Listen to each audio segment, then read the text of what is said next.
Welcome to the Palestine Church audio podcast. We hope you enjoy this message from Dr. Ricky Paris. For more great content and updates from Palestine Church, please visit us at palestinechurch.com. Well, as has already been said several times this morning, I'm a person who likes the Christmas season. I love Advent.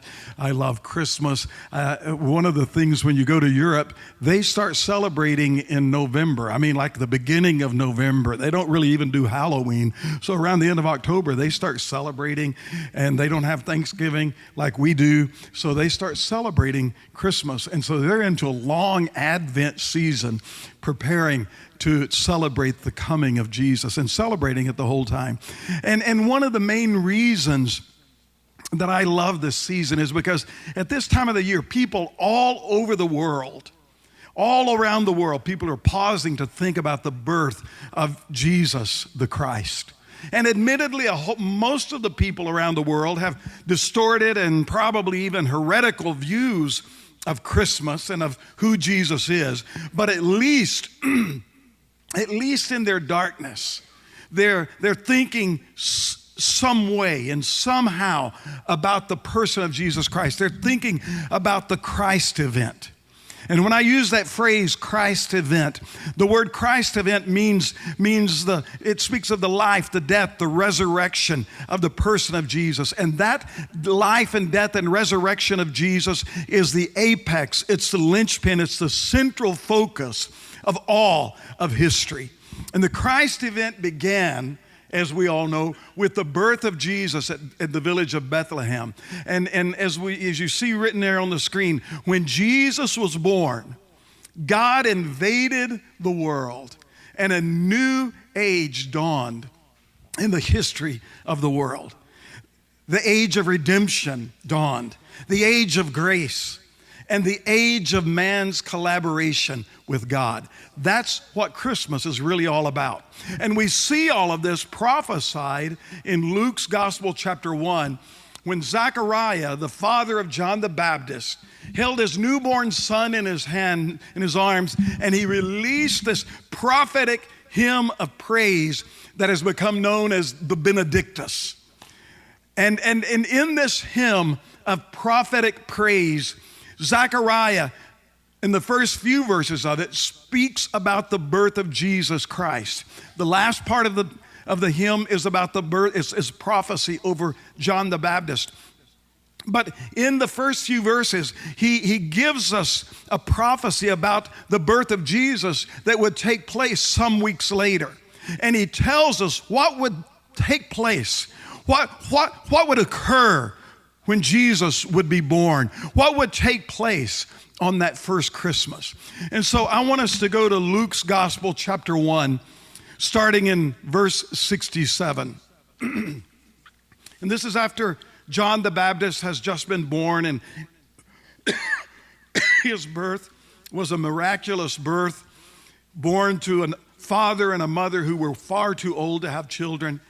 But in verse 67, then it says, now his father Zacharias was filled with the Holy Spirit and prophesied, saying, in verse 68, blessed, Benedictus, blessed is the Lord God of Israel, for he has visited and redeemed his people. And this is really what Christmas is all about. It's all about God visiting, or God coming to his people. And not just to the Jewish people, but coming to all people on the face of the earth.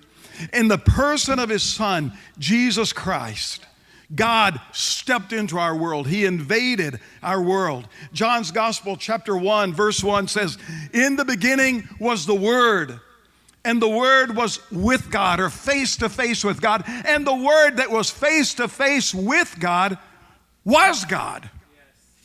He was with God, but he was God. And then in verse 14, John 1:14, it says, and the Word who was God became flesh and dwelt among us, and we beheld his glory, The glory is of the only begotten of the Father, full of grace and truth. We beheld God the Father in the person of Jesus Christ, because in the birth of Jesus, God was incarnate. God took on carnal flesh. He came into our midst. I like it in 1 John chapter 1, the epistle of 1 John chapter 1. John the apostle says the same thing again, but in different words. And I'm going to read out of the Message Bible, where he says in 1 John 1:1, from the very first day, we were there, taking it all in. We heard it with our own ears, and we saw it with our own eyes, and verified it with our own hands. The word of life appeared right before our eyes. We saw it happen. And now we're telling you in most sober prose that what we witnessed was incredibly this: the infinite life of God Himself took shape before us. The infinite life of God became a man, took on human flesh. And that's the message of Christmas. That's what Michael was saying. That's what we were singing about. God came to us. He came into the middle of our darkness. I love this. He didn't say, you've got to get to me. And He didn't say, if you get it right, I will come to you. But He said, but in the Christmas message, we see that God came right smack into the middle of our darkness. He came into the middle of our confusion. He came into the middle of our chaos and of our fears and of our sin and perversion and wickedness. He stepped right smack in the middle of it. Listen, don't tell me sin separates you from God. God will step right smack into the middle of the most sinful and the darkest place, and there He will be God Himself. That's the message of Christmas. He's not afraid of sin. He does not live in a bubble. He does not have a bunker like so many evangelical Christians today who hide out and try to isolate themselves from the world because they don't want to get contaminated by it. Listen, He stepped into the middle of the darkness. He said, that darkness is not going to change me. I'm changing it. I'm changing it. He didn't come, and He didn't come to rebuke us. He didn't come to criticize us. He didn't come to condemn us. He didn't come to judge us or punish us. He came, first of all, to redeem us. He came to redeem us. In verse 68, go back and read Luke 1:68 again, the very last phrase. It says, for He has visited and redeemed His people. In verse 69, and has raised up a horn of salvation. So He's redeemed. He's raised up a horn of salvation for us in verse 69. In the house of His servant David, as He spoke by the mouth of His holy prophets who have been since the world began. Let me tell you, salvation and the message of Jesus Christ in Christmas was not just some afterthought by God. This was the message that God proclaimed from the day the world was created. In fact, it was proclaimed before the foundation of the world, when the Lamb was slain before the foundation of everything. There is no plan B with God.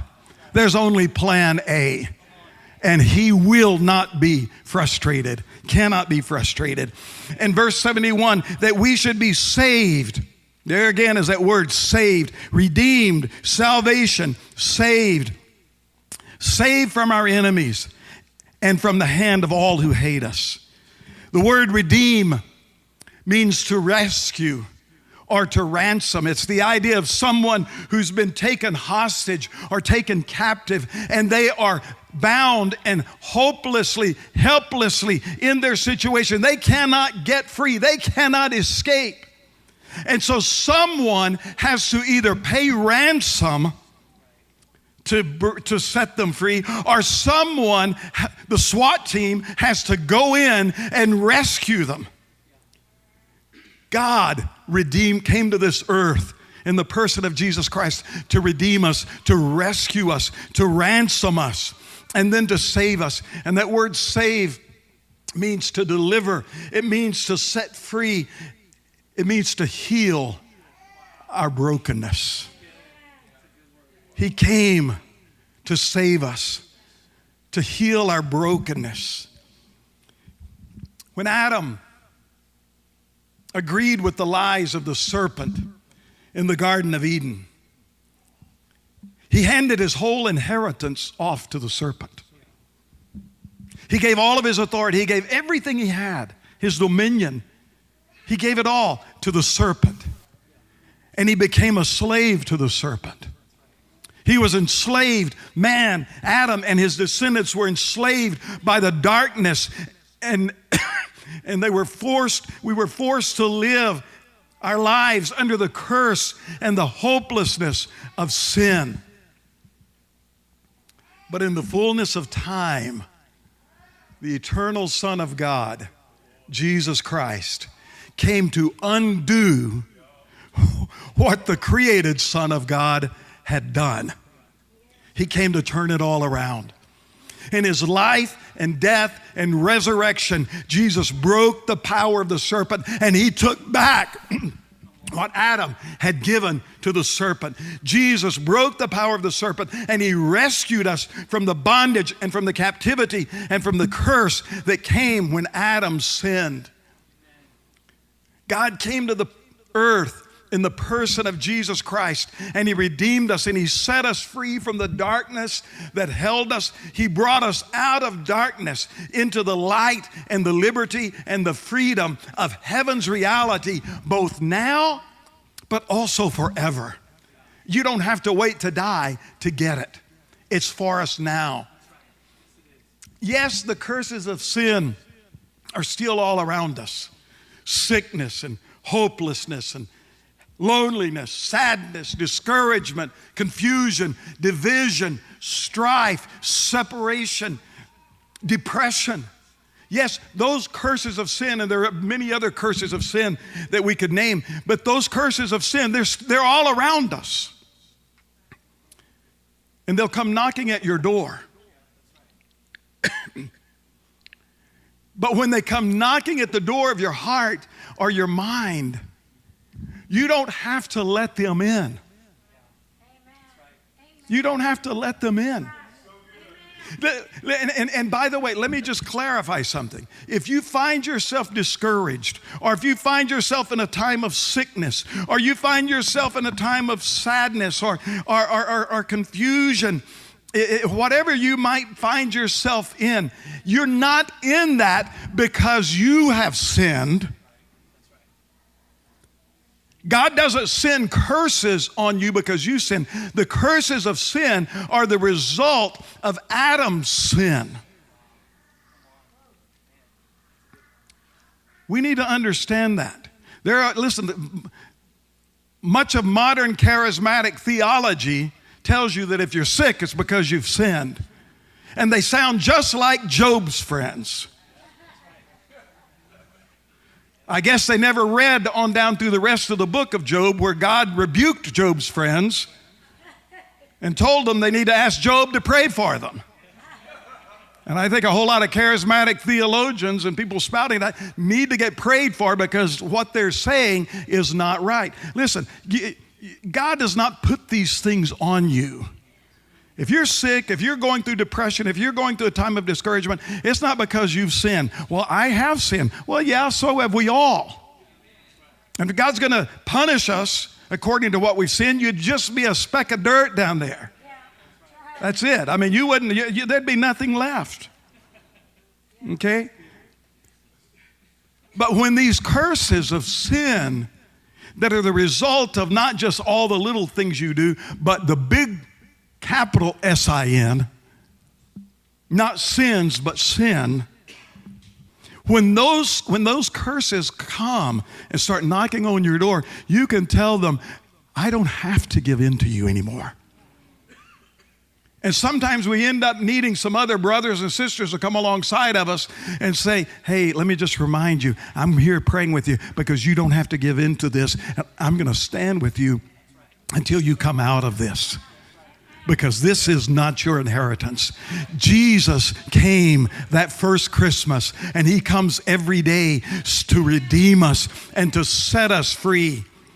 That's to set us free from the darkness. I remember that old song, that Christmas song, God rest ye merry gentlemen, let nothing you dismay. Remember, Christ our Savior was born on Christmas Day to save us all from Satan's power when we had gone astray. Oh, tidings or news of comfort and joy. That's a good song right there. Jesus came, man. Jesus came to redeem us, to set us free. But Jesus also came to bring us into a covenant of grace. Verse 72, Luke chapter 1, verse 72, it says that God came, visited us to perform the mercy promised to our fathers and remember his holy covenant, the oath which he swore to our father Abraham. When God spoke to Abraham in Genesis chapter 12, it said, leave the land, leave your home, leave your family, and go to a land that I'll show you, and I'll make you a great nation, and through you all the nations of the earth will be blessed. God established a covenant with Abraham. A covenant is an agreement that defines the relationship between two individuals or between two parties or two groups. And God established a covenant with Abraham, and it was a covenant of grace. God said, Abraham, you just listen to me, commune with me, talk to me, hear my voice, and then believe me, and because you believe me, obey. And that's what Abraham did. He believed God, and because he believed God, everything God said, he obeyed. Now, there were times when Abraham sinned. In fact, he sinned quite frequently. But I am amazed at if you just look at it, every time Abraham sinned, every time he screwed up, every time he failed, God was there not to criticize him, not to punish him, not to judge him. He wasn't even angry with him. He just said, Abraham, that's wrong. Let's get up and go. He covered him and he forgave him. Are you following what I'm saying? Listen, do you think it was sin when Abraham went down to Egypt and he told Sarah, look, they're going to kill me because of you. And so you're going to tell them, I'm going to tell them you're my sister. And that way they won't kill me. Well, what the heck are they going to do to me, Abraham? You know, and then finally the Lord spoke and identified to Pharaoh what the problem was. Well, if I had done that, God would not have been angry with me. Pharaoh would not have killed me, but Jane would have been angry, and she would have killed me before anybody could have done it. But God was he was chill with me. Abraham, wrong. Let's go on. It didn't change the way God felt about Abraham. Are you following what I'm saying? It was grace. It was a covenant of grace. And the children of Israel walked in that covenant of grace for centuries. And then when they left Egypt and they came to Mount Sinai, and God said, okay, we're going to renew the covenant. I want you just to walk in my covenant. You're going to be my special people. You'll be priests unto me. You don't need a priesthood. You don't need a bunch of rules and regulations. You are my priest. You're going to walk in grace with me in this covenant of grace that I gave to Abraham. And they at first said yes. And then they saw the power of God on Mount Sinai. And then they said to Moses, no, you talk to God. We're not going to talk to him. You talk to him, you go up, you tell us what he says, you tell us the rules, and we'll do it. In other words, they rejected the covenant of grace, and they chose the covenant of law. And with that covenant of law, the Mosaic covenant, came blessings if you do the law, and curses if you don't keep the law, keep the rules. And they could not keep that law. They couldn't keep all the rules. And as a result, they lived under the curse not only of sin, but now under the curse of the law. Man, they had a double whammy against them.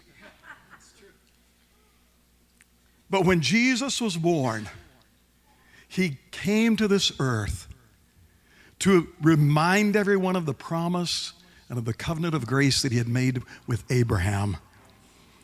He was born to replace the Mosaic covenant of the law with the new covenant of grace, which was really the reestablishing, renewing of the covenant of grace with Abraham. Jesus, in fact, according to Galatians chapter 4, verse 5, not only redeemed us from the curse of sin, he redeemed us from the curse of the law.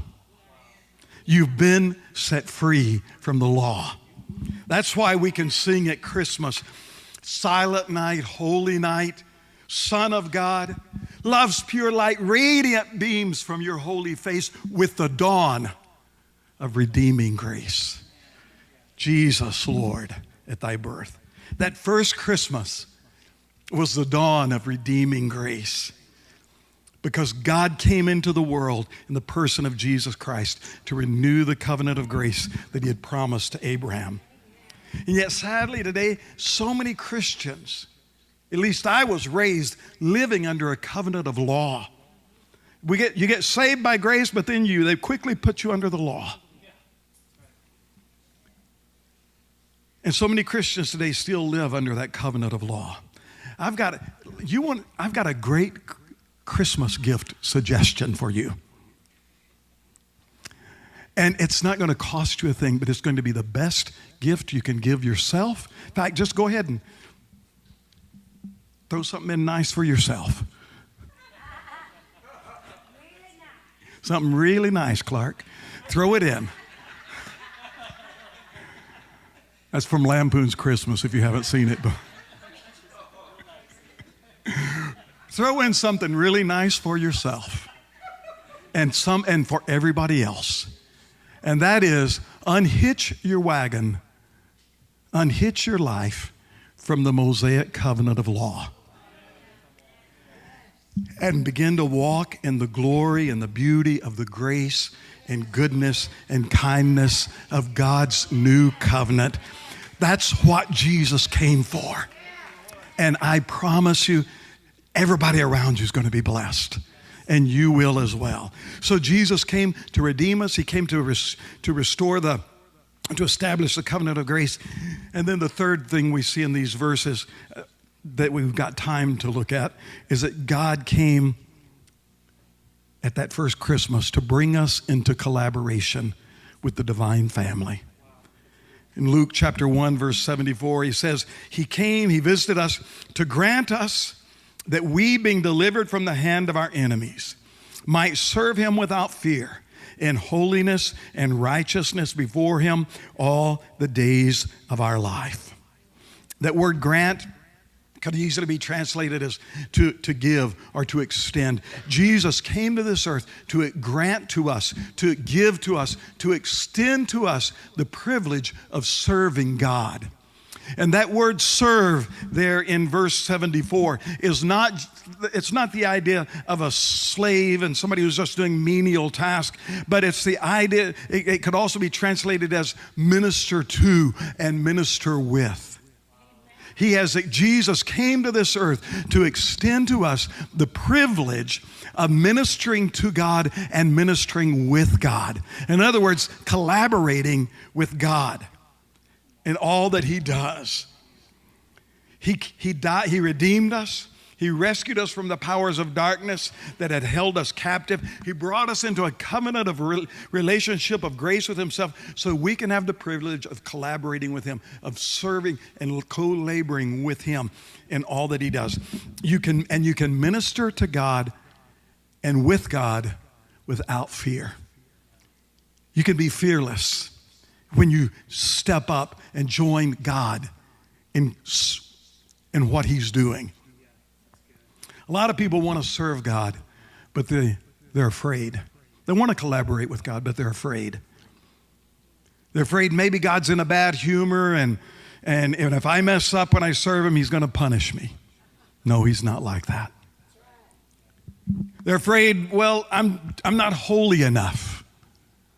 Other people can pray and minister to people, but I just can't. I'm not good. I'm not holy enough. I can't do it. What right do I have? Other people are afraid well, I'm not qualified enough. You don't have to have any qualifications. You don't have to go to seminary. You don't even really have to know what to say. Just open your mouth and let it fly.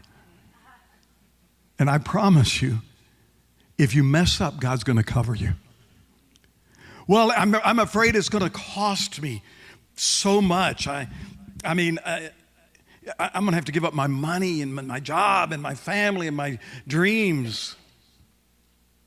Jim Elliot, who was martyred when he took the gospel to an unreached Indian tribe in Ecuador, wrote, "He is no fool who gives up what he can never keep to gain what he can never lose." No matter what you give up, I promise you, you're going to get back much more from God. Nothing can compare with what you find as you're in that process of collaborating with God and walking with him. Well, I'm afraid I might suffer. I'm afraid of suffering. In fact, I had a friend told me one day, he said we were going to Nigeria, and he sent me a picture wherever this bus had taken out all of the people on the bus, and they had laid them down. Those that didn't have money, they laid them down on the ground and ran the bus back and forth over them. Oh, it was, American media would never publish a picture like that. And I said, well, man, what are you worried about? You were in Vietnam. And he said, I said, you were a Marine in the jungles of Vietnam. And he said, yeah, but I had a gun. And I said, well, man, aren't you ready to die for Jesus? He said, I'm willing to die. I'm just concerned about what happens between the time they get me and the time I die. That's what's got me worried. I said, bro, come on, man, just get over it. We're okay. We're going to be okay. Just don't show those pictures to your wife or she won't let you get on the plane. But my goodness, I've lived Jane and I, in 2 days, we will have been married 47 years. And all of the applause is for her. Yeah, that's right. But we've lived in different countries, 3 different countries. We've traveled to dozens of countries. We've been stoned. We've been shot at. The building we were ministering in was set on fire while we were in it on more than one occasion. We've been car wrecked. We've had all kinds of stuff. We lived in the middle of a war with bombs going off around us and street fighting just half a block away. And we saw things like that many times. And we took our babies into that. And you know what? I haven't suffered a bit. And if you ask her, she's going to tell you, no, she hasn't suffered a bit either. We've had a lot of adventures, but we haven't suffered. Let me tell you, don't be afraid. Jesus came so that you can collaborate with God and be fearless about it. And it says in verse 75 that we collaborate with the Lord in holiness and righteousness. And traditionally those words are used and given a moralistic interpretation. Okay, if you're going to serve God, you got to be holy and you got to be righteous. Well, the word holy means separated unto. And it carries the idea of relationship. You just got to walk like Abraham, walk in communion with God. Hearing him, and when you don't hear him and you mess up and you thought you heard him and you messed it up, like many of us have, like almost, I would promise you, all of us have at some point or another, then just keep going. And whenever, and so you're in this relationship with God. And so but then the word righteousness, holiness speaks of relationship, but the word righteousness speaks of God's covenant faithfulness. And so we can serve the Lord and minister with the Lord and collaborate with the Lord fearlessly because of His covenant faithfulness to us. And because He is in relationship with us. He is right there with you. Let me tell you, you can boldly witness, you can boldly talk to people about God's goodness and God's healing power and about His deliverance, and then you can pray over them with the confidence that God is right there with you and that He is going to support you by manifesting His glory and His power. Well, what if He doesn't? Well, what if He does? And most of the time He is going to. And if He doesn't at that moment, then I can promise you somewhere down the road that seed you planted is going to pop up and there'll be glory and power. And it will have, and the roots can be traced right back to that moment. You were intentional about collaborating with God. Listen, step out and minister with confidence because you can't mess it up. And even if you do think you mess it up, God's going to cover you and He's going to turn your screw up into a miracle. I mean, do you think God's big enough to do that? Absolutely. Then what are we waiting for? Listen, 2023 is to be a year of intentional collaboration with God. 2023, you are to intentionally look for ways. God, you either better stop me or I'm going to step out and do it. And you better catch me when I start falling. And He will. He really will. 2023 is to be a year of intentional collaboration with God and specifically reaching out to unchurched